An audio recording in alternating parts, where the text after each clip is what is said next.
I still remember the way the lights shimmered that night soft, golden, swaying through the mist like ghosts that had forgotten they were dead. From the road below, I could see them glowing inside the empty lake house. 3 windows lit in perfect symmetry, as if someone had turned them on just to be seen. But everyone in town knew the house had been empty for decades. I pulled over to the side of the road. My camera gear rattled in the passenger seat. I was supposed to be filming an abandoned America segment for my small YouTube channel Places Where Time Doesn't Move Right. But as I killed the engine, everything went too still. Even the frogs stopped croaking.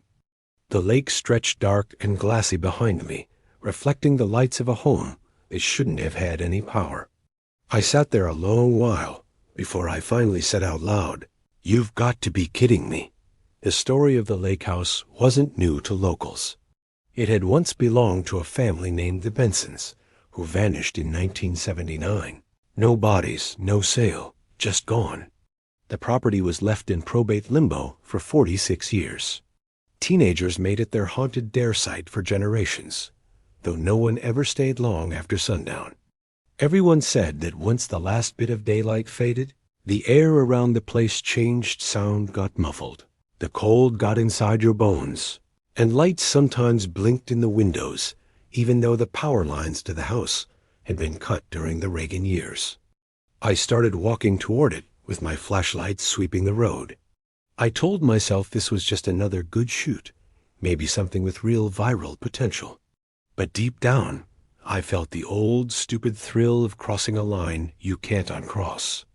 The path to the house cut through tall cattails and wet marsh soil.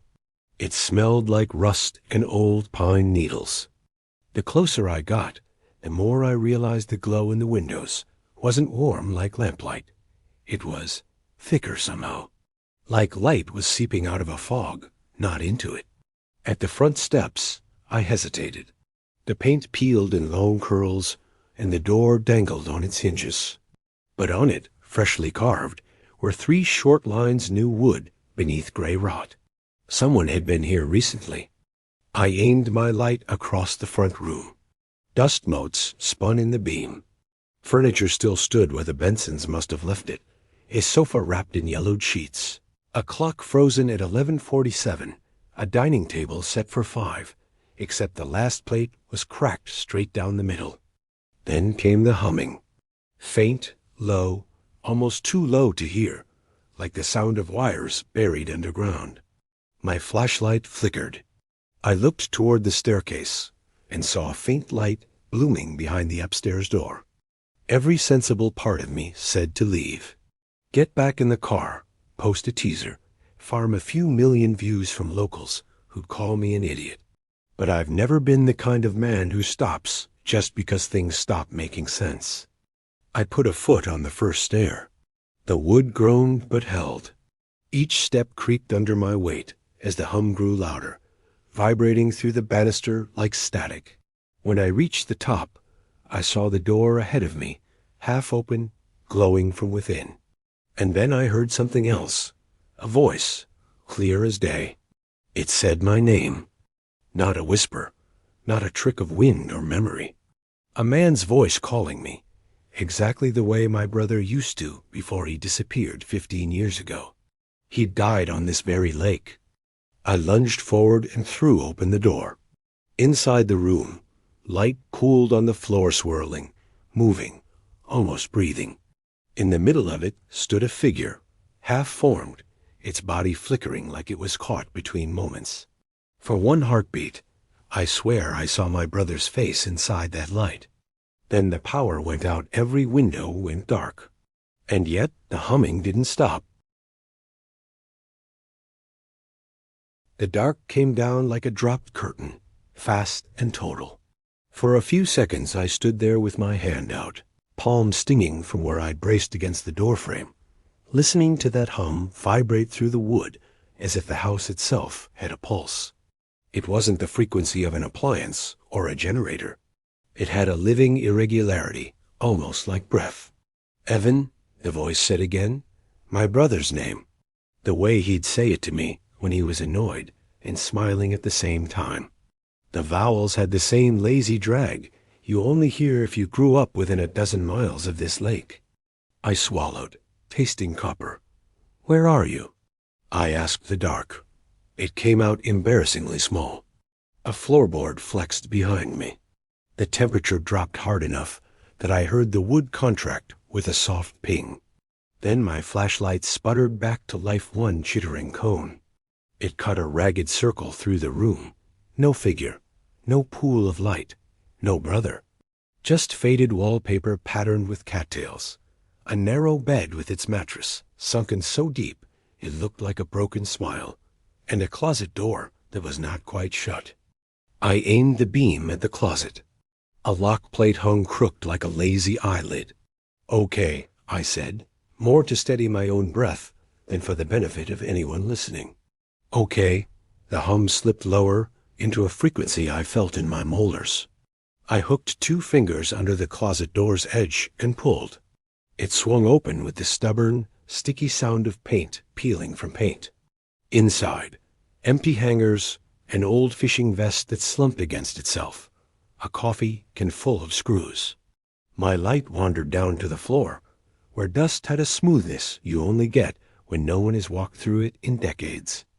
Except there were 3 marks, fresh, short lines carved into the floorboards, perfectly parallel, exactly a finger's width apart, the same as on the front door. I backed out without turning around. Whatever game this house wanted to play, it was good at repetition. Outside the room, the upstairs hallway stretched left and right. Family pictures hung in oval frames, glass fogged with age. I lifted my light to one at random. The Bensons stood on the lake dock, the father in a shirt that had probably been white once, the mother holding a little girl whose hair curled above her ears like commas. A boy 13 maybe stared at the camera with a set jaw like he resented the evidence of being young. Behind them, the water lay backlit, calm as poured pewter. The clock downstairs chimed 11:47, once and again. It had been frozen when I walked in, hands welded at that number. Now it was announcing the moment like a town crier who'd remembered his job after a long sleep. "Evan," the voice again, closer, not behind me, not ahead, around me, as if the walls had learned my language. I found my way to the landing and tried the nearest door. The bathroom, a clawfoot tub, enamel spider-webbed with cracks. A mirror modeled by mercury wrought. My light skipped over my own reflection. For a second, no more than that, I thought I saw a second face over my shoulder, taller, smiling with a restraint that read more like pain than like joy. When I turned, nothing. I laughed. It came out wrong. "You'll have to do better," I said, because shame is sometimes the only way to outrun fear. The hum answered with a flicker in my flashlight, and a soft, unmistakable buzz from the walls themselves, like an old doorbell wired to nothing. I pocketed the light, switched to the headlamp on my cap, and took the stairs down slow. Each step brought me closer to the ground floor and the comfort of exits. Daylight still seeped around the window edges in cool strips. The front door waited, crooked and tragically inviting. If this had been a place anyone in town respected, there would have been police tape, plywood, a notice stapled to a stake. But the lake house had lived too long past any authority. It belonged to whatever remembered it. At the bottom, the living room spread itself out in the half-glow of late afternoon. The dining table looked staged for a tableau called American Ordinary. Plates, glasses, a salt cellar shaped like a lighthouse. On the wall, a calendar still stood at October 1979, a kitten with impractically blue eyes dangling from a clothesline. Something about that calendar pinned me. The squares for the last week of the month had faint pencil notations, groceries, oil change, pick-up suit. On the 27th, someone had drawn 3 short lines stacked vertically. Not letters, not numbers, just marks. I took out my phone and snapped a photo. The shutter sound made me jump. Signal. 0 bars, of course. I flicked to airplane mode to save battery, and instinctively opened voice memos to record the ambience. If this was a tease video later, the audio would do the heavy lifting, the low hum, the house breathing. That was when I noticed the smell. Not rot, not mildew. Ozone. The sharp, metallic tang you get after lightning, or when a transformer pops. My scalp prickled. "Evan," the house said again, and this time the voice didn't sound like my brother. It sounded like me, saying my own name, the way I say it when I test a microphone. I wanted to leave. I wanted to leave so badly that my knees felt loose. But there's a point where fear bends into fixation, and I had crossed it. If there's an answer, you tell yourself, it's one step further in, never out. The hallway at the back of the living room led to the kitchen, and beyond that, a mudroom with a door to the lake. I moved that way, headlamp cutting a path across warped linoleum. The kitchen was a shrine to a brand of domesticity that promised everything if you just bought the right mixer. A cut-open bag of sugar lay, crystallized in its own spill, like the lake in winter. I touched the counter. Dust traced the circles my fingertips made. The mudroom door was newer than everything else. Not new, but newer replaced in the 80s maybe. On its white-painted surface, 3 short lines had been scored with something sharp, deep enough to sink the tip of a finger. I laid my hand beside them. They were the length of my middle finger joint. They were measured. I opened the door to the lake. The hum rushed past me as if vacuum were reversing. Outside, the air was wet and clean. The lake lay close, as if the house had leaned forward over the years to listen to it. The dock extended like a forgetful finger. Halfway down, something glinted. I stepped onto the boards. They had the flecks of good wood and the complaint of old nails. Halfway out I crouched and picked up the glinting thing. A key, long, old-fashioned iron.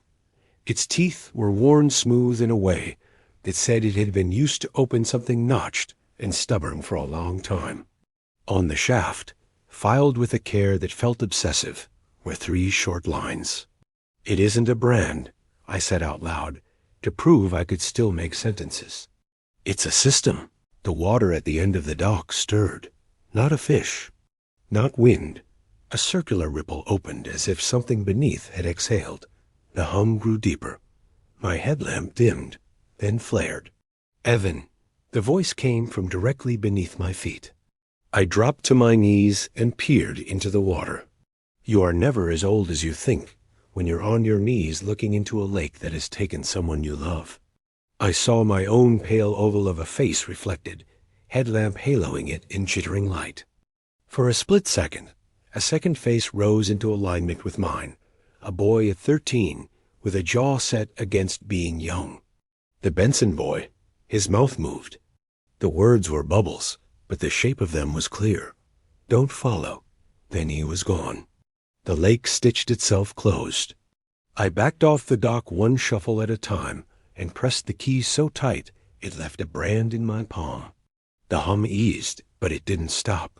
It never stopped. It wasn't sound anymore.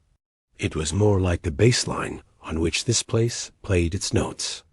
I went back inside, shut the mudroom door, and leaned against it long enough to feel ridiculous. If I left now, I'd take a story with me that would keep people up. Yes, but there'd be a question inside it that would keep me up more. 3 short lines. A calendar mark. A door. A floor. A key. A system. When patterns show themselves, you either admit you're reading or you admit you can't. I turned the key in my hand. Where do you belong? The answer nudged at the back of my head like a memory I didn't want. The basement. Old houses are archaeological in one direction. The way down is always the oldest way.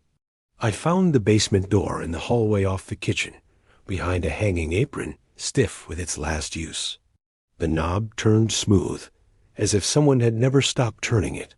On the inside face of the door, right at eye level, 3 short lines were cut so deep they nearly broke through.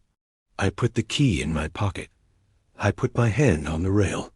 The hum wrapped the stairwell like fog.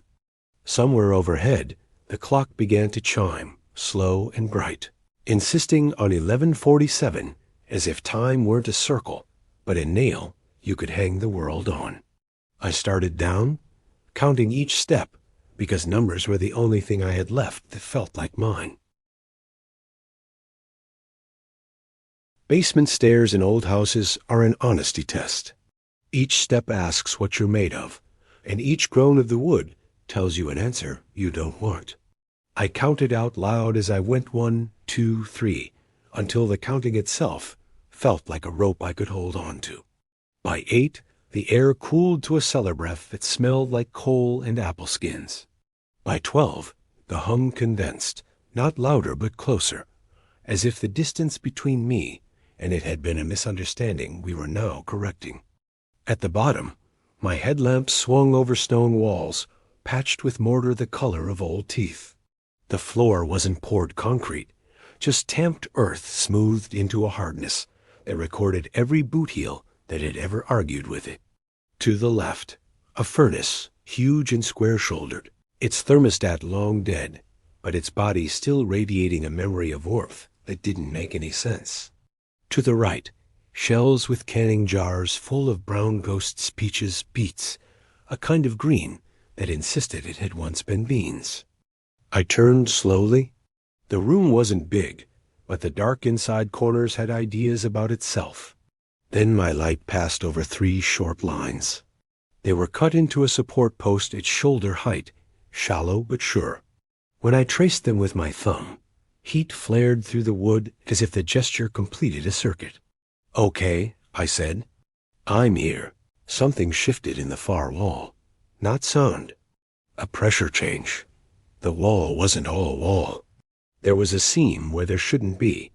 Mortar feathered thin over an outline, like a door someone had convinced into being a blank. The key in my pocket pressed against my thigh with the insistence of a thought you couldn't ignore. I crossed to the seam and brushed away grit.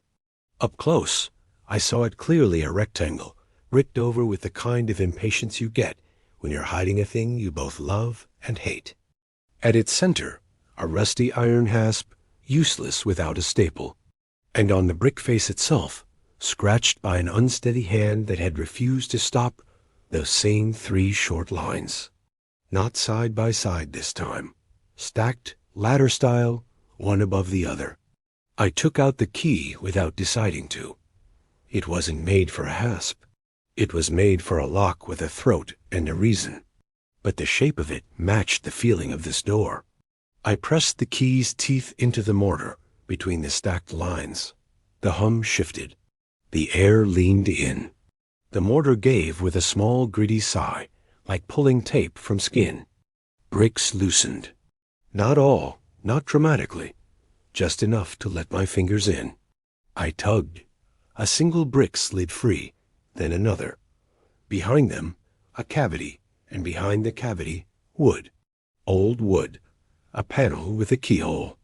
I laughed once, short and grateful for the absurdity. "There you are," I said. The key slid into the keyhole like it had been waiting for the day it could be itself again. Before I turned it, I listened. Above me, the house made the fragile house sounds of a thing remembering itself. The clock chimed 11:47, patient as prayer. The hum settled into a tone that mapped neatly onto the buzz in my bones. I turned the key. The panel unlatched. Air rushed past me, cold and salted, as if I'd opened a door on the lakeshore in November, not a cavity in a basement wall. A slit of dark widened. I should have called out. I didn't. I pushed the panel open and clicked my headlamp to full. The light fell on a narrow tunnel, shored with planks, going forward at a slight downward tilt. The dirt floor was tamped smooth and dry. On the right-hand plank, near enough to touch, someone had carved a series of hatch marks in groups of 3. If you think you'll turn back, that's where you do it. You tell yourself there's nothing noble about going where you don't belong. But some invitations are built like traps. Once you see the shape of them, they're already holding you. I ducked and went in. The tunnel was barely wider than my shoulders. My breath bounced back at me in a damp rhythm. The hum migrated from everywhere to ahead, a beckoning in the pitch. I kept a hand on the right wall and counted paces. 20, 30, 40. Every 10, another group of 3 hatch marks. The pattern calmed me until it didn't. Patterns always do until they turn the corner and show you they weren't a rhythm, but a countdown. The tunnel opened into a chamber. I knew it before the light showed me. My footsteps changed their mind about what they were walking on. The ceiling lifted enough that I could stand upright. The air was colder, fresher, as if the chamber borrowed its lungs from the lake through some secret gill. My headlamp found the center of the room. There was a table. Not a carpenter's bench or a dining table. A table like an altar that had been promised it would only ever be a practical surface. On it sat 5 objects, carefully arranged. A child's tin lunchbox with happy astronauts stamped on its side. A Polaroid camera. A jar with a moth asleep like a thin hand inside it. A radio the size of a cigar box. And a spiral-bound notebook with a red cover. I knew the lunchbox without lifting it. Summer of '79, a gas station on Route 12 sold those for $2.99 with a fill-up. I'd begged my mother for the one with race cars. She bought me generic plaid because it was 50 cents cheaper. The notebook had 3 short lines drawn on its cover in ballpoint. I opened it. The first page, a date, October 1st, 1979. Beneath it, neat block letters. Test 1, light as bait. Each entry after that read like a logbook written by someone balancing desperation with the hubris of an amateur scientist. Test 2, sound as bridge. Test 3, water as conductor. Names appeared on the margins Cal, Ruth, Leah, Tommy, and E. Not Evan, not me. A different E. I flipped pages. The handwriting grew more cramped, the observations more certain. 11:47 p.m. is the active minute. 3 marks to prime the exchange. Voice reflection most reliable lure. I stopped cold. On a page near the back, a photograph had been taped down. Time had browned the tape, but the image was clear.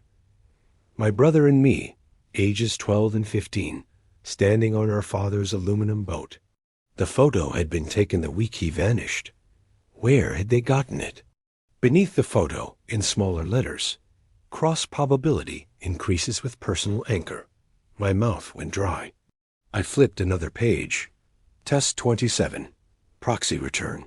Result. Partial. Audio good. Visual unstable. Don't follow. The words echoed the Benson boy's mouth shape on the dock. At the bottom of the page, a smear like something dragged its fingers through wet ink. 3 short lines beside it, emphatic and final. The radio on the table chirped. No power source. No batteries I could see. But the speaker came to life with the old AM chatter of a game. You can't quite tune voices tinny and earnest in that way. Only 1970s voices manage. Then my name threaded through. Not mine, no. Mine as it had sounded when my mother yelled it across a summer yard. Evan! Dinner! I turned slowly. The chamber had another tunnel on its far side, mouth ovoid, braced with stone instead of plank. The hum came from there now, along with a trickling sound like water that couldn't make up its mind about being water. Evan, the voice said from the stone mouth, and this time it was my brother, as plain as breath. Don't let them trade you. I should have run. Instead, I answered, trade me for what? The radio clicked loudly, a relay snapping. The moth in the jar woke and began to beat against the glass with a whisper like worn paper.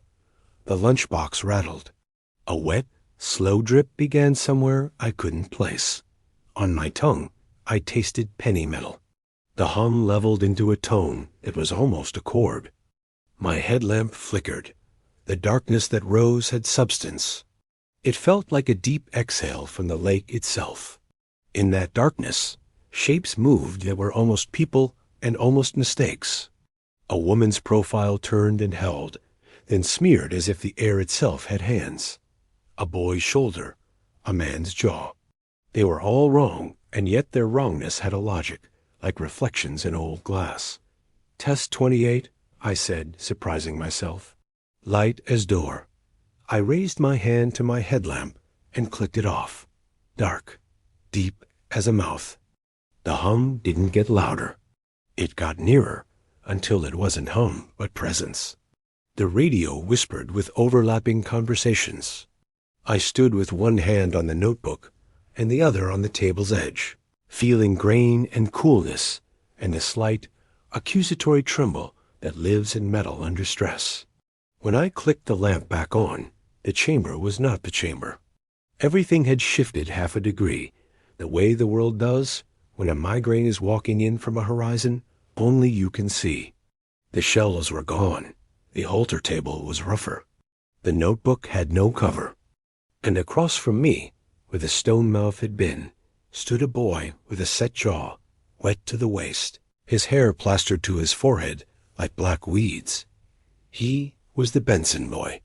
He was also my brother at 13, in the exact way a dream can insist on two facts at once. He lifted his hand. 3 short lines were carved into his palm. "Don't follow," he said aloud this time, voice a braid of 2 boys who never met. "They trade across the minute. And if you go, I have to stay." He turned his hand, then opened his fingers. In his palm lay a set of house keys, on a bent ring my brother's keys, with the bottle opener from the marina, and the little blue tag with our address, sun-faded to a forgetful gray. The clock upstairs chimed 11:47 with a joy that felt like malice. The hum peaked, sweet as a held note, then wavered, searching for purchase. "Choose," the house said, though it had no mouth. "You can't have both." The boy took 1 step back toward the stone mouth that was not a tunnel anymore, but the lake at midnight, flat and absolute. He held my brother's keys out to me, a promise, a threat, an exchange. I took a breath that didn't satisfy. Somewhere far above us, jars settled on their shelves. Somewhere far away, a fisherman cut his outboard and listened to his own heartbeat. In the space between, I reached forward, and the air thickened like cooling syrup around my wrist. "Don't follow," he said again, but softer now, like a thing already decided. And the minute that wasn't a minute began to close. The minute that wasn't a minute pinched down like a camera aperture, edges bright with a pressure that had color, but no name. My hand hung in air that had decided it was thicker than air, reaching toward the keys that were my brother's and not my brother's, offered by a boy who was 2 boys in neither. Something in me, the stubborn, ordinary part that pays bills and keeps promises, yelled to pull back. Something else older, quieter said there are windows you only get once. I moved a fraction closer. The air pushed back. The hum braided into a higher thread that carried words I couldn't parse, like a crowd speaking softly in a language I almost understood. The boy didn't move. Water slid off him without dripping, as if he were an idea of wet, not the fact of it. "Trade what?" I asked again, and my voice sounded like it was coming from behind me. "Place," he said. The syllable was simple and absolute. "They need your side to be theirs." "Who's they?" His eyes flicked past me toward the table. The radio hissed, and a voice came so clean it might as well have been standing in the doorway upstairs. "Ruth, if this works, you shut it down. No more tests. A man-cow, probably. Then a woman, steady. We shut nothing until we get Leah back." The chamber tilted a degree toward grief. I could feel it pool around my boots. The keys trembled in the boy's palm, wanting one thing while the air wanted another. I realized the trap was posture as much as rule. If I stepped forward, I would be in the giving position forever. If I brought him to me, even by inches, the geometry changed. "Come closer," I said. "Just 1 step." "You don't have to." My mouth went dry. You don't have to go all the way. He flinched at the word go. The hum surged, disapproving. When he didn't move, I did the only thing I could think of that wasn't moving forward. I pulled the basement key from my pocket and held it up. 3 short lines glinting in my headlamp's jitter. I've got your signal, I said. I can open. I can close. On my side.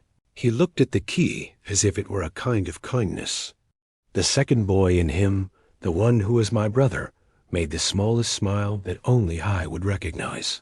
You always bring tools, he said, and it was a memory from the summer we rebuilt the dock. Him teasing me for keeping a flashlight in my pocket, even at noon. I should have known then what the minute wanted. It wanted the recognition. It wanted the mirror. The more you matched, the thinner the wall. The clock upstairs chimed the half that should have belonged to 11:48, but it rang like 11:47 wearing a mask. The hum shifted again, a fraction of a step lower, and the air around my wrist loosened just enough that I could move my hand an inch. The keys kissed my fingertips, cold as late bottom. Evan, said my brother's part of the boy. Not warning, not command. Goodbye threaded with please? I hooked the ring with my finger and drew it toward me. The second the full weight landed in my palm, something like relief kicked through the room. The radio clicked to dead. The moth in the jar went still. The hum found a note it could hold, and the stone mouth smoothed itself down to mere stone. The boy stepped back 1 pace, and I understood the payment the house preferred. Equivalence. Not an object for an object. A place for a place. He had given me a piece of my brother that belonged to here. In return, he had taken 1 step back into there, and that step would now be mine to hold in the ledger. No, I said, stupid with the smallness of the word. No, take. I held the keys out again. The ring bit my finger, as if scolding me for the thought. Don't follow, he said, and his voice was already losing its warmth to the stone. I won't, I lied, because lies are promises upside down, and sometimes you need the shape of one to figure out the other. He looked at the 3 short lines on my key, then at the carved marks on his hand. He pressed his palm to the stone beside the tunnel mouth. 3 white prints bloomed where his skin touched marks on the far side. Then he was gone, not like a man stepping out of a room, but like the idea of a man being returned to a sentence that had been missing a word. My knees went loose and found the dirt. I stayed there, headlamp painting the ground, keys digging my palm, notebook open to the page that promised proxy return. A minute or 10 tilted past. The hum decanted back into the house, thin and satisfied. When I finally stood, the chamber looked like a room again instead of a choice. The altar table was only wood. The radio was only a box. The lunchbox weighed what an empty lunchbox weighs. I opened it anyway. Inside lay a stack of Polaroids rubber-banded together. The top one was a photo of the lake house from the road. 3 upstairs windows lit, night like wet velvet around them. The next showed the dock empty, ripples concentric like the eye of a storm. The next, the basement door, the 3 short lines carved so deep you could feel them through the film. At the bottom of the stack, a Polaroid of the notebook itself, open to an entry I hadn't yet read. I pulled the rubber band and flipped to match. Test 29. Return on our side. Exchange rate unknown. Prepare anchor. Below that, in a jittering hand that looked like writing done on a moving boat. If we aren't here, we are there. If we are there, we need you to be here. I closed the notebook and slid it under my arm, the way a boy would carry homework he didn't intend to show. I took the lunchbox because it was a container, and that felt like power. I left the radio because it felt like a voice that would keep talking even after you shut it off. On the walk back through the tunnel, I counted the hatch marks. Every 10th set, I touched with my fingers. My headlamp never flickered, and for the first time since I'd stepped into the house, the hum stopped auditioning for my attention. It let me go. At the panel, I turned the key and eased the door shut. The cold, brackish air pulled away like a tide that had gotten what it came for. When I reset the bricks, they seated with that pleasing physical consent old things give when you treat them the way they want.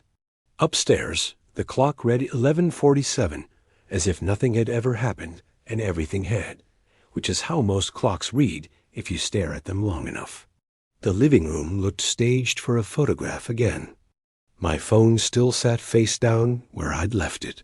When I picked it up, it jittered in my hand with 3 new voice memos I hadn't recorded. Each file was named with 3 short lines and a number: _1, _2, _3. No timestamps, no duration. I put the phone in my pocket and decided not to press play yet. I had met the house halfway. I wanted at least a mile of road before I heard its answers.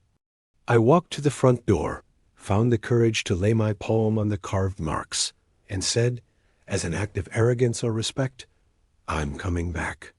The house didn't answer. The hum was the absence of a hum. Outside, evening had coiled itself around the lake. Crickets had resumed their work. The dock looked undecided, as if it could believe both that it had held me and that it had not. I locked the front door out of habit, then laughed at myself for thinking locks mattered here. Still, the click felt good. In the car, I set the lunchbox on the passenger seat and the keys on the console. The bottle opener from the marina had a nick in exactly the place my thumb always caught. I turned the engine. Headlights stitched the cattails into neat rows. As I pulled onto the road, movement in the rear view caught me 3 upstairs windows in the lake house. Lit. Then, as the angle changed, not lit, then lit. A flip book of a lie. At the bend where a folk artist nailed old license plates to a maple, my brother's keys slid across the console and chimed against the plastic. It sounded like the start of a song I'd learned as a kid and forgot until this second. I closed my hand around them and drove to town with the feeling you get when you've made a decision that won't be done with you just because you pretend it never happened. I didn't go home. I went to the public library, the only place in town that still thinks quiet is something you choose. In the microfilm room, a volunteer in a sweater the color of dryer lint showed me how to thread 1979 through the projector. I looked up the names in the notebook: Cal and Ruth Benson, kids Leah and Tommy. The articles were thin on fact and fat on shock. Family vanishes near lake. Police baffled by missing case. Neighbors report strange lights. There was a quote from Ruth from a few months before they disappeared, from a school board meeting of all places. We're not superstitious here. We're careful. On the opinion page, a letter to the editor scolded pranksters for lighting that poor house to scare motorists. The date on the letter was October 29th. The next day's paper ran a photo of the house with a caption: "Lights stayed on, they didn't." The reporter had meant it cute. It read like a confession. I printed what I could and slid the pages into the lunchbox. Before I left, I used the library computer to search my own last name plus boat accident, something I hadn't done in years. The old results were still there. Search called off. Teen presumed drowned, and they were still as useless as grief. I shut the monitor off with more force than necessary, apologized to the volunteer, and stepped into the cooling evening with the kind of determination that belongs to people who think they can outwork a haunting. At home, I set the lunchbox and the notebook on the kitchen table and put my brother's keys where my keys usually go. They looked wrong there, like the past sitting in a chair someone else had warmed. I poured coffee I didn't want, and finally thumbed open the first of the 3 voice memos. A hiss. Then my own voice, older than the recording but exactly mine, said, "Test 30. If you hear me, I didn't follow." I stared at the phone until the screen went black. The second memo waited as patient as a lake. The third blinked its little duration-less promise. The house sat 5 miles away, pretending to be a shape in the dark. I told myself I'd sleep first, then go back at dawn. Instead, I pressed play. The second memo clicked alive with a breath, like someone leaning toward the phone. My voice spoke, low and steady, in a way I recognized from the times I've had to narrate bad news. Test 31. Return with anchor. Then a scrape, and underneath the words, the sound of water moving as if it had an intention. If you're hearing this, it means the keys are with you. Good. Don't take them back to the house at night. A laugh followed mine, but without humor. That's the part I didn't know when I recorded one. Then nothing but hiss, until a faint tapping came in threes. It went on long enough that my brain began to put meaning where there wasn't any. Morse? Footsteps? A heartbeat trying to teach me its beat? I let the hiss play while I stood in my own kitchen and stared out at my dark yard like it could offer a dissenting opinion. The third memo began itself without me touching the screen, as if impatience had learned to use touch controls. No breath, no voice. A simple, steady tone, familiar enough that I didn't understand it at first. The clock, 11:47, held as a sustained note. After 10 seconds, a whisper, proxy stable. Then my name, said the way you say a word to keep from forgetting it. I stopped the playback with a finger that felt like it belonged to someone who had just woken up on the wrong side of a decision. I set the phone face down and stood still until the refrigerator kicked on and normalized the world. There are nights when you lose the right to sleep. I made coffee, then forgot to drink it and poured it down the sink. I wrote notes on a yellow pad. 3 marks, 11:47. Keys. They need your side. My handwriting got worse as the facts got stranger. By 2 a.m., the calm that sometimes comes with fatigue settled over me like a sheet on a body. I packed a bag that looked ridiculous: rope, extra headlamp, a thermos, bolt cutters, a first aid kit, as if the house obeyed the rules of a hardware store. I added my brother's keys on their ring in the lunchbox, because a container still felt like power. At 3:30, I lay on the couch and told my back to relax the way I'd tell a dog to settle. I must have drifted. The hum threaded the last bit of darkness before dawn, the way wind threads a field. I woke to sunlight turning the kitchen into a photograph that underestimated dust. The clock on the stove said 6:12. Birds did what birds do.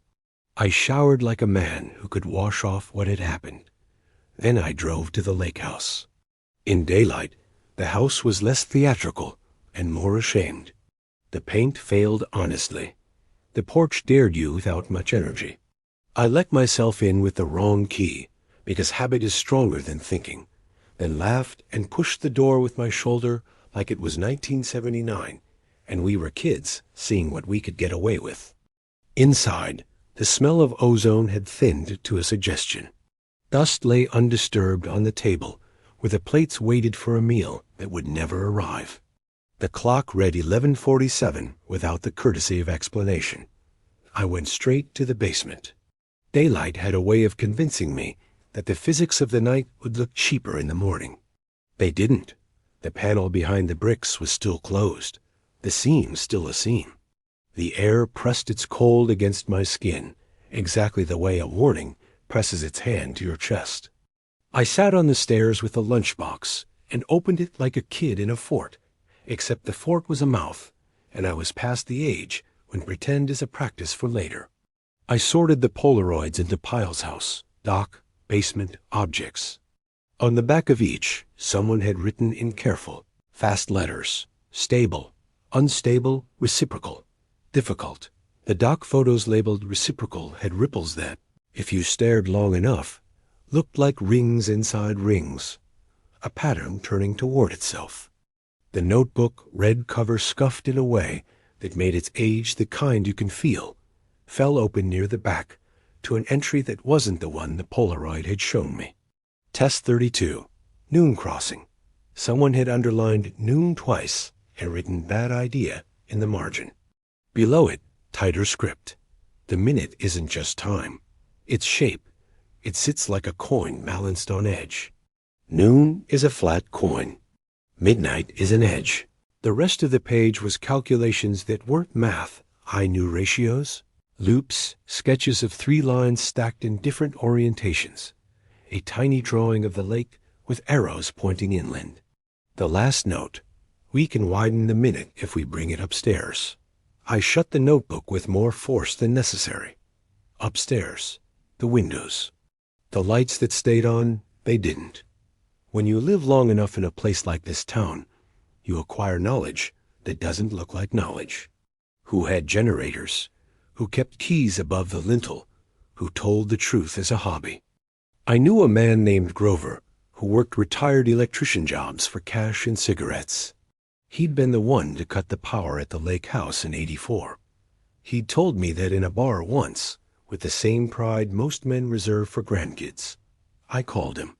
He answered on the 3rd ring with a particular suspicion of old men who assume phones only call to sell them something. When he realized it was me, he warmed a degree. When I said, "Benson House," he cooled too. "You don't need to be hunting ghosts," he said. "You'll find something that looks like one, and it won't know it's not. I need to know how they had light," I said. "If you cut it, honey, I cut it right," he said, offended for his craft. Then he sighed, but they were Bensons. They had more ideas than good sense. Cal had a transformer rig in the basement that made the hair on your arms stand up if you got too near. He said it was for his radio. I said radios don't hum like that. He said mine don't. Could it run without power? It had power. That was the problem, he said. It was stealing it from the ground, or the air, or the lake hell if I know. But I cut every line in and out, and that house still had a buzz like a hive. "Do you remember 3 marks?" I asked. "Anywhere?" He was quiet long enough that I thought we'd lost the connection. Then they painted 3 little lines on the upstairs windows. Inside, white. Said it would help contune something. I said paint don't tune. Paint covers. Cal laughed like he'd already left the conversation. "Do you remember what time?" 11:47, he said without needing to think, and I had to sit down. They'd say it like a joke, like how some people say 5 o'clock somewhere. 11:47 in here, they'd say, and slap the wall. I thanked him. He told me to mind my business. I promised I would, and hung up, and immediately didn't. Upstairs, the 3 front windows faced the lake like eyes that could forgive or not. On the inside corners of each pane, almost rubbed back to nothing, I found the ghosts of 3 little white lines. I touched them and felt the soft resistance of old latex. The hum that wasn't a hum paid me a little more attention. If the minute could be widened, if light was a door, and sound a bridge and water a conductor, then the upstairs windows were how they had brought the lake's edge up into the house. Not a seance.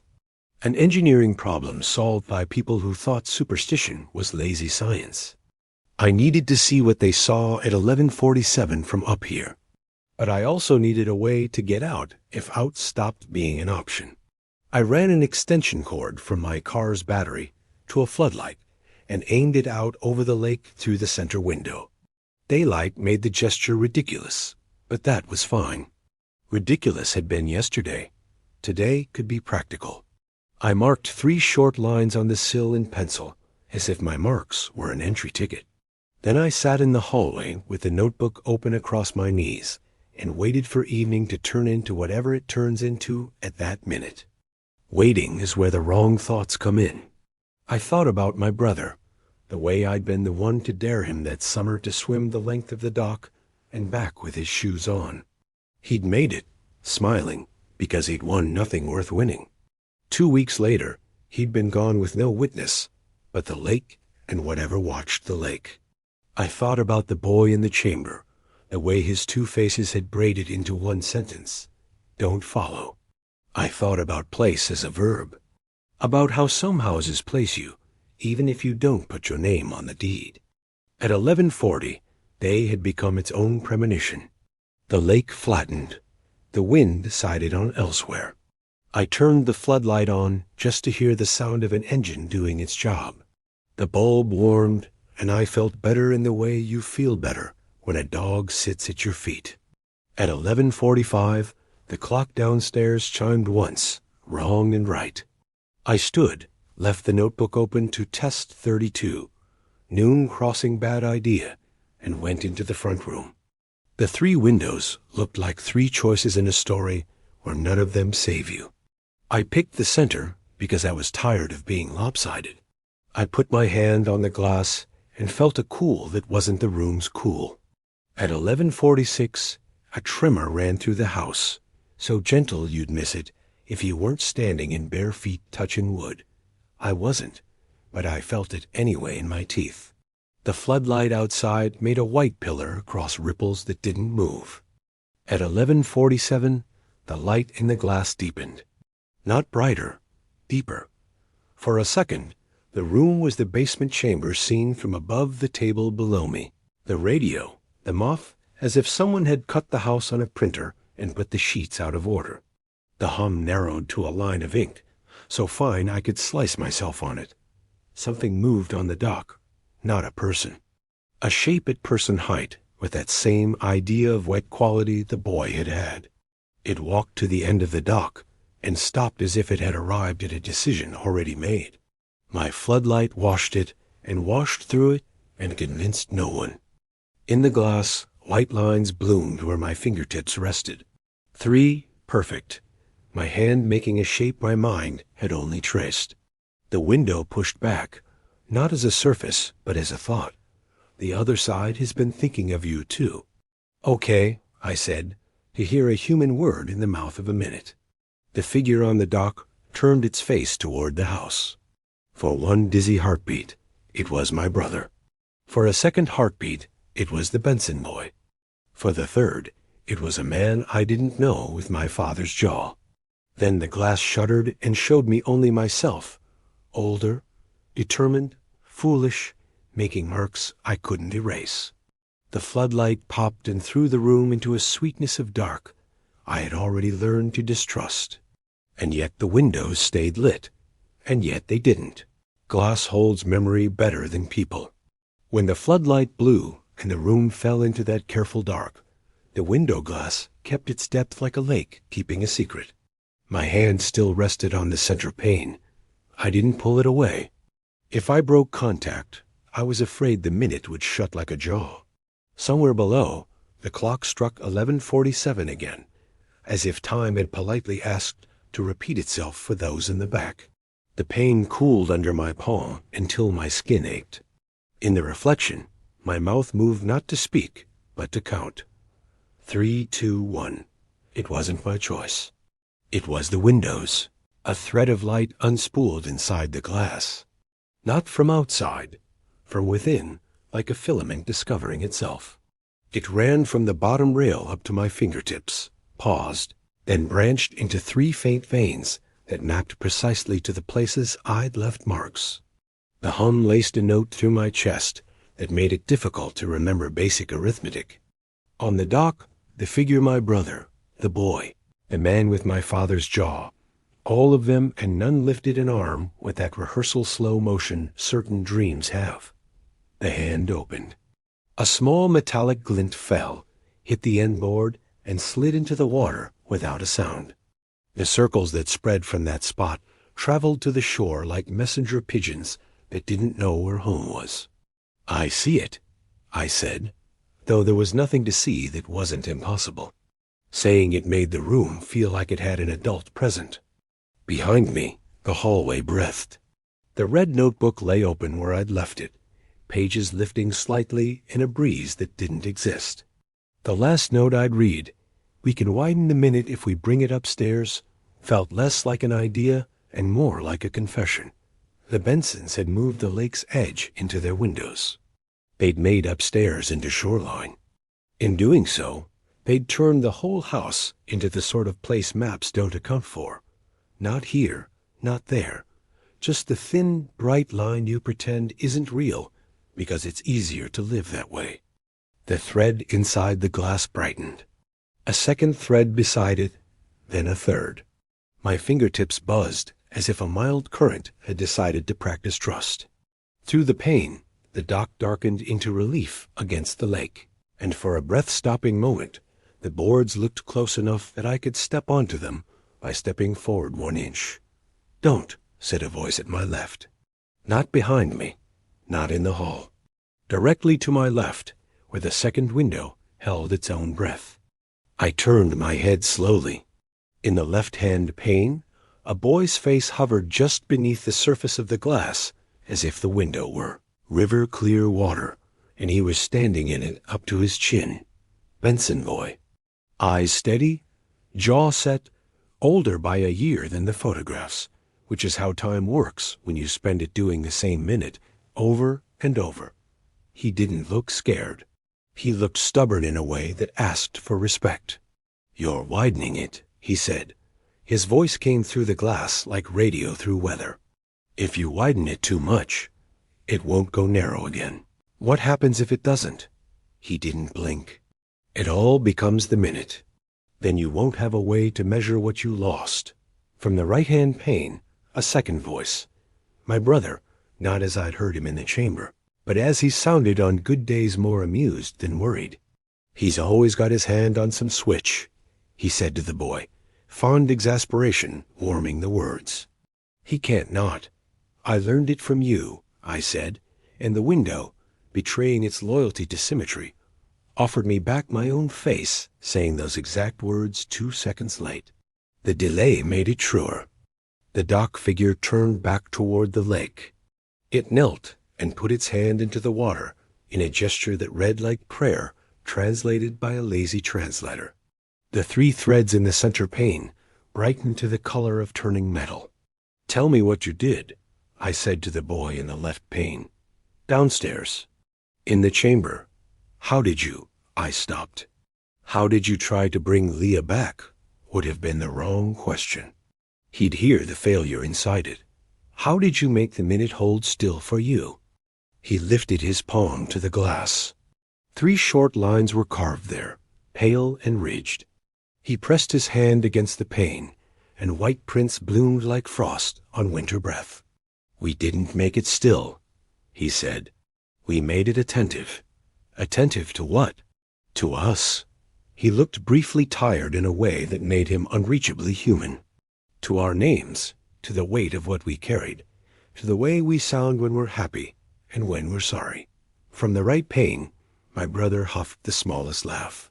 "He'll try to reason with a window," he told the boy. "He'll apologize to a door." The glass warmed under my palm, quick as a blush. I must have smiled. The house liked people who talked to it like it was more than a shape. That was the problem. That was the only way through. "I need to know who they are," I said. "The ones who trade place. They aren't people," the boy said, not unkindly.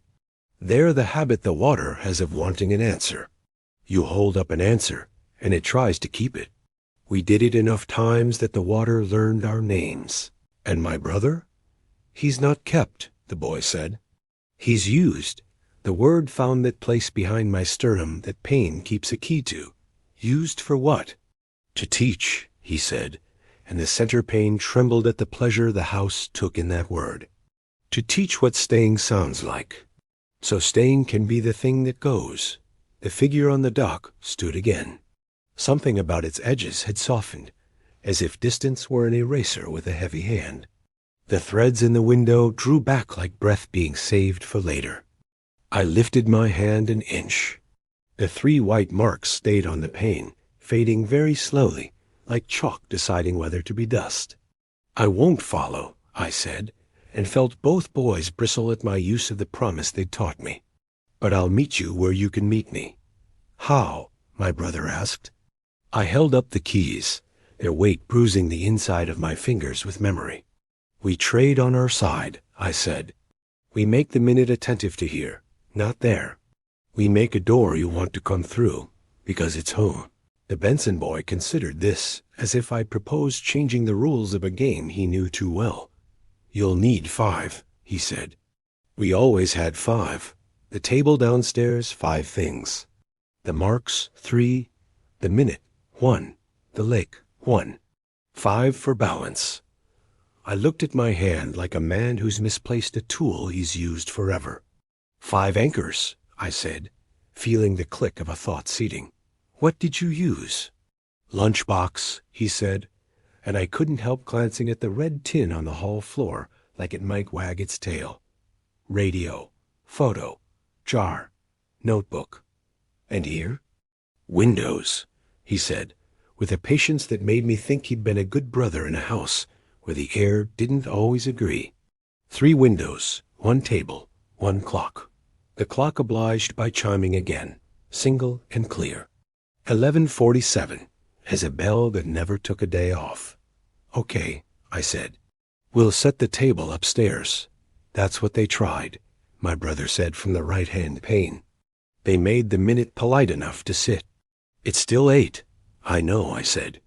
But it hasn't tried our names the way I'll say them. Silence moved through the house the way a cat moves through a room, owning whatever space it passes. The boys, my brother, and the Benson kid, who was also a record of the lake, wanting something, watched me without blinking, which is rude in the living and fair in the remembered. I forced myself to break contact with the glass and gather what I needed. I brought the dining table to the center of the front room, so the windows made a cathedral out of the light. I set the lunchbox on the left, the notebook on the right, and my brother's keys in the center on a cracked plate that had once held cake. I pulled the clock off the wall. It objected with a sound like a cough and set it on the tables. Far edge, so 11:47 looked everyone in the face. For the 5th, I took the Polaroid of the house with its 3 lit windows and propped it against the keys. 5, I said. 3 windows, 1 clock, 1 table. 5 anchors. 3 marks already made. I touched the faint latex in each pane, then retraced them in pencil, not to improve them, but to remind them. Attentive, I said to the room, as if I were asking it to look up from a book. This is a minute paying attention to this side. The hum gathered itself in the walls, like a choir clearing throats. The air sweetened with ozone, as if a thunderstorm were a rumor we were trying out. The clock did what the clock always did. My phone buzzed where I'd left it on the hall floor, shunting a notification to the corner of the moment, like a bird tapping on a stained glass window. From the left pane, what name will you say? I put my hands on the table and leaned in the way you do when you tell a child something true. Evan, I said, and then I said my brother's full name, first and last, the way a mother does when she wants your eyes on hers. I said it the way a man says a prayer he has rewritten to fit the room he's in. I said it the way you call a dog home at dusk, sure in your voice, because your doubt would only confuse him. The minute leaned closer. The threads in the center pane thickened, not brighter, but more sure, as if they had been thin from lack of decision. The keys shivered on the plate and sang their small metal note. Don't follow, my brother's voice said from the right pane, but this time it wore a different clothes, a warning woven into welcome, oath. Just hold, so hold, the Benson boy echoed and pressed his marked palm to the glass again. 3 white prints flared and stayed. I held. It felt like work and like forgiveness.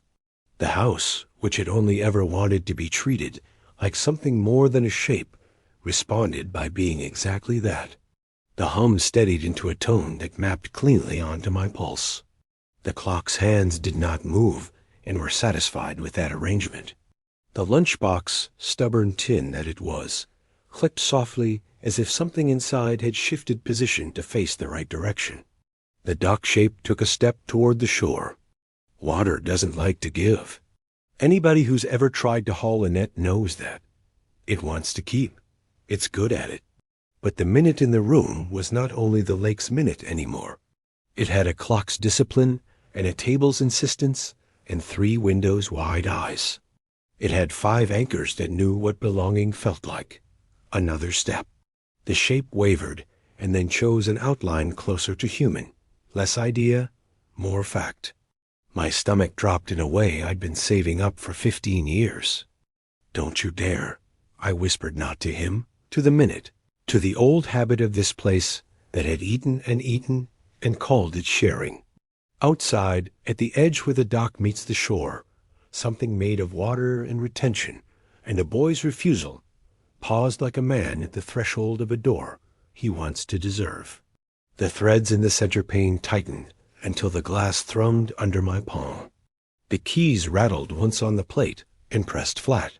And then, as if an agreement had been reached in a language no one had taught me, a wet footprint appeared on the front room floor, one step in from the threshold, exactly where a person would put his foot if he were coming home and trying very hard not to make a mess.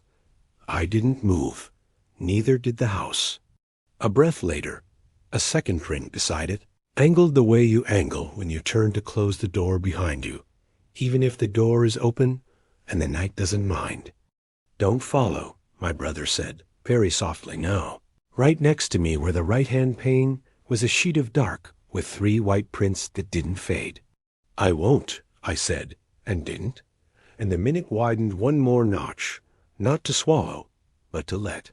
The prints led toward the table with the certainty of a habit remembering itself. The lunchbox clicked again.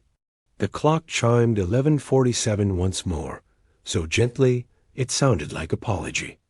When the third print landed by the chair nearest the keys, a hand I couldn't yet see touched the table's edge. The wood complained exactly the way it had complained when we were boys and we weren't supposed to lean. "Don't you break my table," I said, because humor is the only tool left when all the good ones are already in use. The room liked that. The window glass warmed. The hum added a harmony. And then the minute took a breath and held it, and a shadow became a shoulder, became a man-sized fact made of water and light and memory and a name, said correctly enough times to give it back its edges. He stood there, not through a window, not across a dock, not behind a pane of held time here. So soaked the floor darkened beneath him, so cold the wet had a smell like November stone, so shaken he grinned the way a man grins when he's home, and can't admit yet that he's afraid of what home means now. He looked older than the last time I saw him, and exactly the same. That's how love photographs. "Don't follow," he said again, out of reflex, and then, in the voice of my brother on good days, "You took your time." He said it like a joke he'd been polishing for years. I laughed because my options were laugh or break. The laugh shook loose a breath I didn't know I was holding. Up close, he had the look of somebody who'd come in out of a storm. He couldn't explain skin cold enough to ache your palm if you touched it. Hair flattened into dark maps. Eyes bright with the odd relief that feels a little like fear. Water dripped from his cuffs and made small, apologetic circles on the floor. "Don't move," I said, and then, because that was ridiculous, "Move how you need." He touched the table again, fingers finding the groove where a careless teenage me had once carved a line with a pocket knife, and my father had told me to measure twice, cut never. His hand lingered there, reading. He was really here. Not a reflection, not a proxy. The minute had let go like a fist, deciding to be a hand. He glanced at the windows without turning his head, a habit from our old house. Don't give the outside the satisfaction. The glass held 3 white prints each, bright as chalk in morning sun. "You set the table upstairs," he said. Smart, stupid. He looked at me with the old brother look that could hold both truths. "You always were the one to bring a thing into the room, and you always were the one to walk out of it," I said, more tender than the words deserved. He smiled, and the shape of his face did that thing love keeps true. "Got a towel?" he asked, humbled by the human part of the problem. I threw him the old beach towel I keep for emergencies that usually involve dogs. He scrubbed his hair, his face, his neck, as if the act of drying could persuade the wet to stop belonging to him. The clock stayed at 11:47, like a waiter with a pen poised over a pad. The hum relaxed one hair, but it didn't leave. You don't tell a habit to stop and expect obedience. You teach it a new trick and pray it prefers it. You can't stay, the Benson boy said from the left pane. He stood there like a reflection that refused to be only optics. There was no me in that glass. Only him and the cool insistence of a rule. My brother glanced at the window without flinching. I know, he said. He wrapped the towel around his shoulders like a man who intends to be stubborn but polite. I came to say this in a room that understands human words. Say it, I told him, because the alternative was deciding I already knew. He nodded at the keys on the plate. They used me to teach the minute the sound of staying. He said, not dramatic, just plain. I taught it your voice saying my name. It likes your version best. A laugh made of shame and love came out of me. Of course it does. But the minute doesn't distinguish between here and there the way we do, he continued. It only knows attention. You gave it 5 anchors, and it leaned toward your side long enough to let me through. It'll lean back. It always does.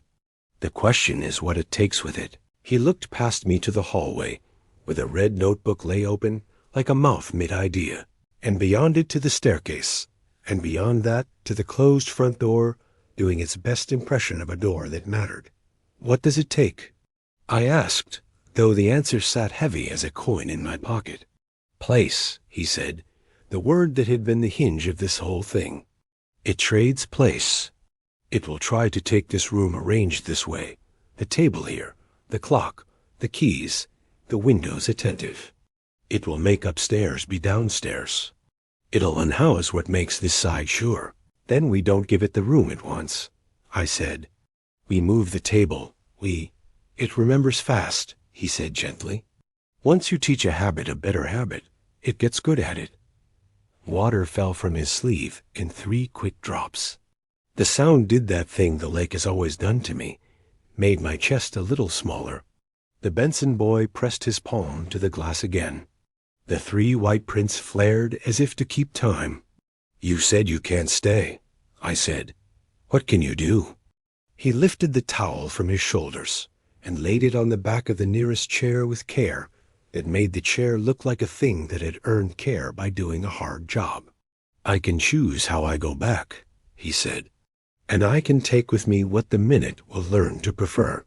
Prefer? Your voice saying home like it's a direction, he said, and it made me laugh sad again, that being brothers meant. I understood exactly what he meant by a sentence most people would label poetic and file, under later. If home becomes the stronger habit, then crossings get kinder, they don't stop. But they stop biting. Like a dog you teach not to jump, I said, because similes are the only way some men talk about the soul. He tilted his head in that old way that meant yes, and also you're not wrong, and also you're still you.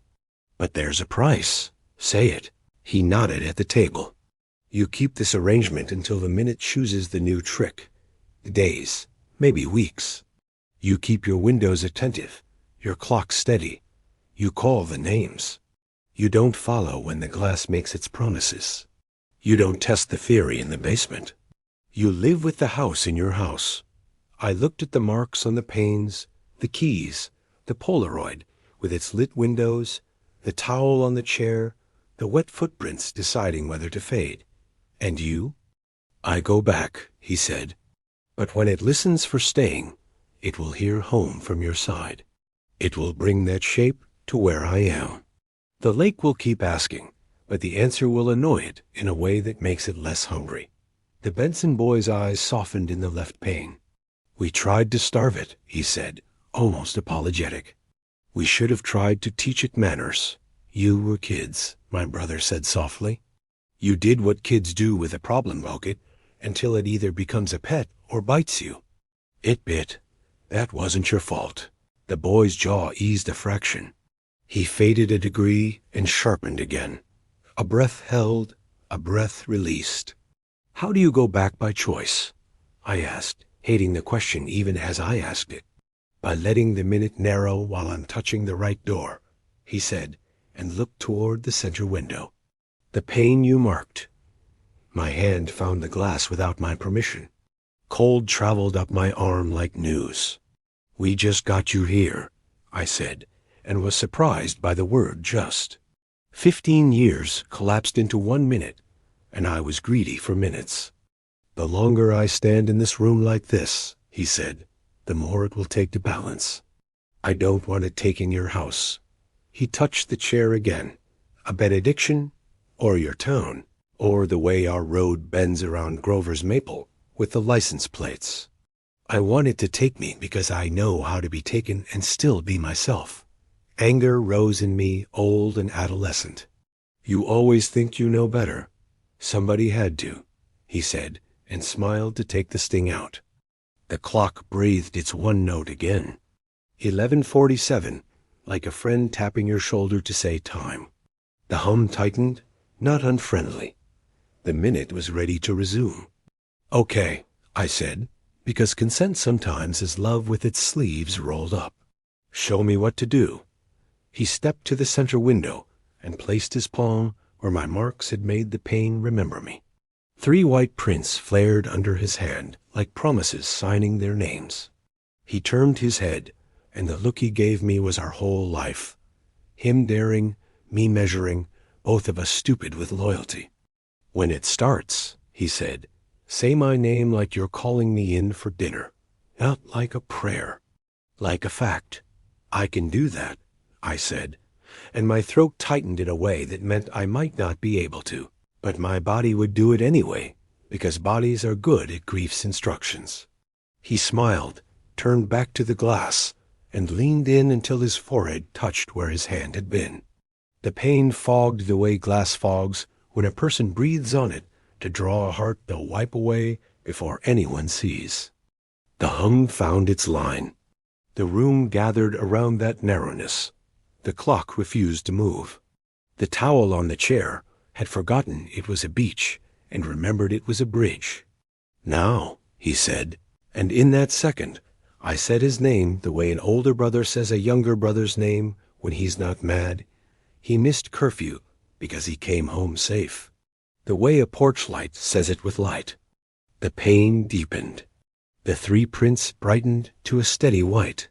His outline soft, not disappearing, just choosing a different calibration. The wet prints on the floor glowed once and vanished as if embarrassed to have marked anything. Don't follow, he said, and this time I said, I won't, like a promise that understood what it was worth. He took a breath, and the window let it go. The minute pinched camera aperture, lens blinking, jaw closing, and in that narrowing he stepped forward into the glass the way a man steps into a familiar lake at night, trusting his body to remember depth. For one last heartbeat, he was 2 places. My room and that other, names folded together. Then the threads in the pain thinned to hair, to wire, to suggestion. The window cooled under my hand. The hum released a fraction and settled to a household sound. He was gone, not erased, not stolen. Gone like a man who walks into another room where he knows the furniture and expects to be called for dinner the way he likes to be called. I kept my hand on the pain until my skin ached and my shoulder complained. I said his name once more, not as a call, but as punctuation. Then I turned to the table and set the keys in the lunchbox and closed the lid as if I'd tucked the child in. From the left pane, the Benson boy watched me the way you watch someone who has decided to learn your language. You have to keep it this way for a while, he said, almost apologizing for offering good advice. Don't clean the floor where the water was. Let the minute smell that it can be gentle. I'll teach it manners, I said. He nodded. And when you come downstairs later, don't open the panel unless you're sure your hands aren't shaking. Why? Because it listens harder down there, he said simply. And because there are other voices that like the old rules. He faded slowly. A man backing into a polite exit, a boy giving up his turn. The house exhaled. The clock stayed wrong and right. Outside, a breeze took the lake's surface and ruffled it like a mother fixing a boy's hair before a photograph. I pulled a chair to the table and sat down, and for the first time in 15 years, the silence in my chest had an answer. I watched the windows until the prints dimmed to memory. Then I said, to the room, to the minute, to whatever needs telling in a language made of attention, I'll be here at 11:47 every night until you learn. The house didn't answer. It didn't have to. It had a lesson plan, and God help us both a willing student. The first night after he stepped back through the glass, the house and I sat with each other like two men on a porch who've said everything important and are deciding if they need to say it again. I kept the table where it was, the keys in the lunchbox, the notebook open to a page that meant business. I didn't mop the floor. The wet dried into faint outlines that looked like the lake had taken notes on my hardwood.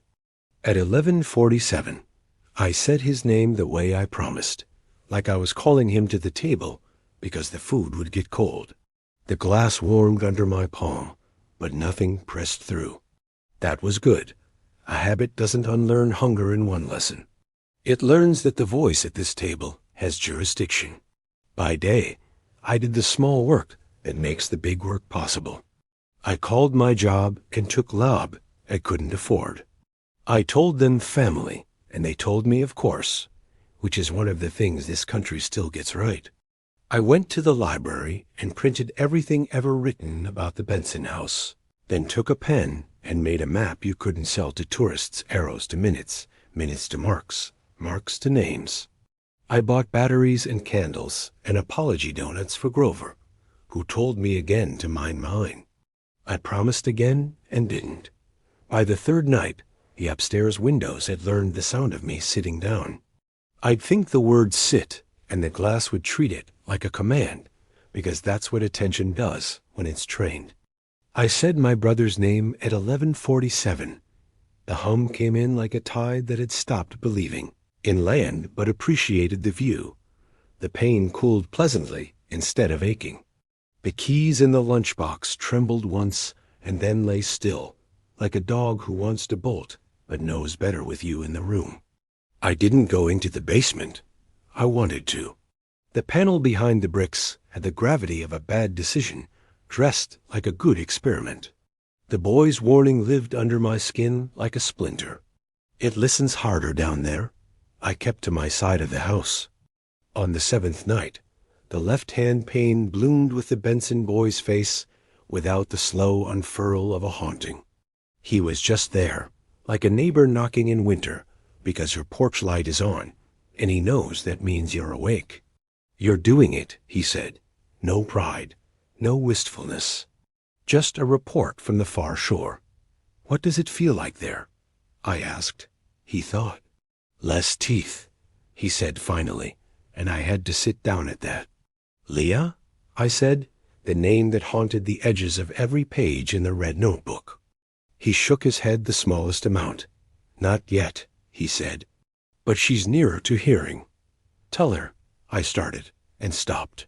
What does a stranger ask a boy made of a rule to tell his sister made of a consequence? Tell her the porch light's on, I said, and his mouth twitched in a way that made him look exactly like a kid who'd have gotten in trouble for laughing at a funeral. She'll like that, he said. On the 10th day, Grover called me and cursed for 3 minutes before admitting he'd driven by the lake and seen the windows lit in the middle of the afternoon, and either I had a generator in my pocket or the house had decided not to care about time zones. I told him to come by. He said he wouldn't.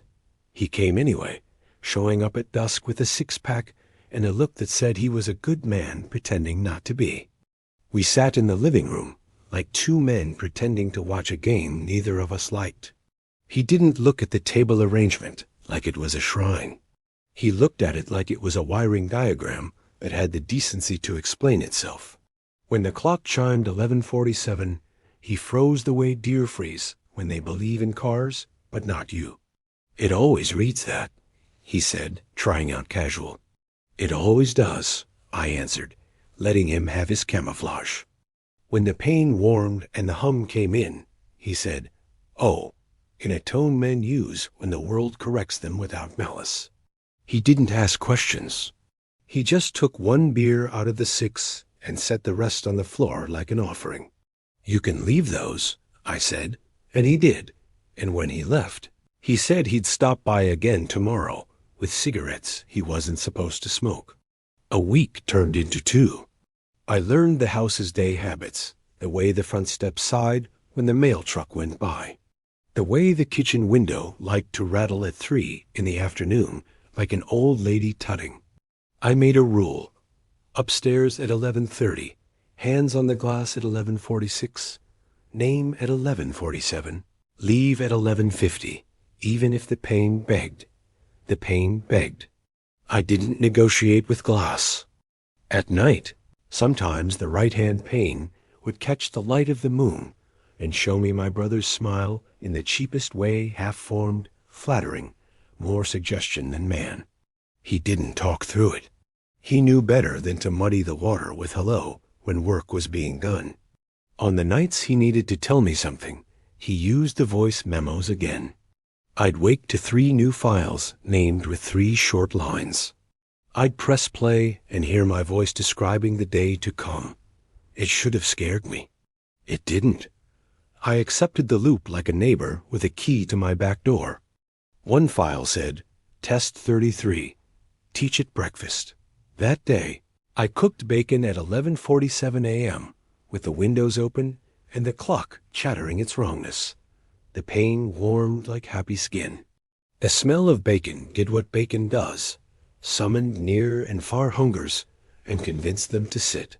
That night, the left pane clouded and cleared and showed me. For one gorgeous second, Leah Benson's small hand pressed to the glass beside her brother's 3 white prints, small as nickels. I couldn't breathe right for a full minute after. Another file said, Test 34, music. I put a portable speaker on the table and played the song our mother used to sing while she cleaned, because she knew singing made a chore into something like a favor. At 11:47, the pane rippled as if the glass had gooseflesh. Grover cried silently into his sleeve, like a man with dignity and a broken dam. On the 19th night, the right-hand pane brightened, not with a shape, but with depth, the way a pond brightens when you know you're about to see fish. I said my brother's name, and the pane said it back with my voice from some other angle. The keys in the lunchbox trembled themselves still. The minute leaned down until the room felt like a held breath. The pane cooled. He didn't come through. Instead, my phone, face down on the table, buzzed once and showed me a text from an unknown number. Don't move the table yet. I didn't. On the 21st night, the Benson boy arrived with someone at his shoulder, a girl about 8, hair in commas above her ears, eyes wide with a patience that had been fed too long on promises. Leah. She looked at the table with interest and the windows with respect. When she saw the Polaroid of the house with its 3 lit windows, she put her hand against the glass, as if to say, I know this picture.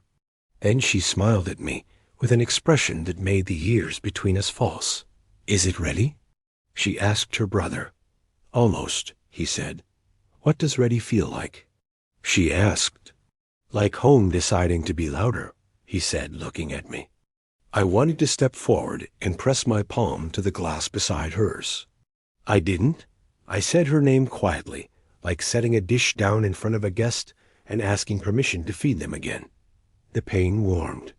She beamed like a girl at a fair who's found the booth where she wins every time. We taught the minute breakfast and music, and the sound of my boots on the hallway at 6:15 a.m., and the way grocers say, How are ya?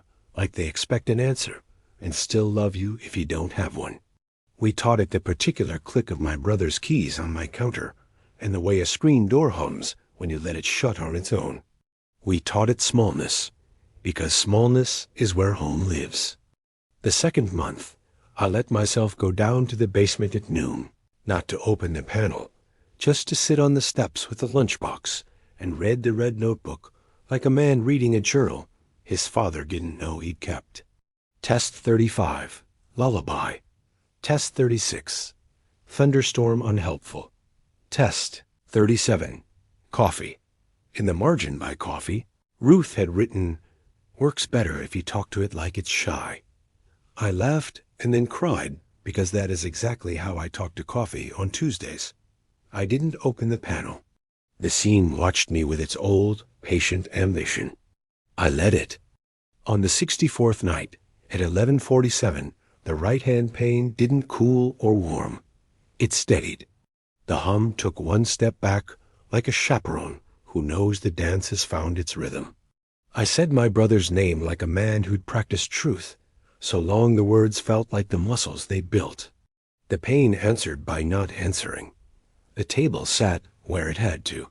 The keys didn't move. The clock behaved like an honest liar. And then the air in the room changed in the small way air changes when a missing person walks in. You feel the draft of a story being edited in real time. The wet footprint that appeared was not quite as wet. A second was surer. The third angled toward the chair. He stepped through, not fighting, not snuck, not exchanged. He stepped as a man steps into his own kitchen, which is to say, he didn't apologize for dripping. He looked better, not drier, better.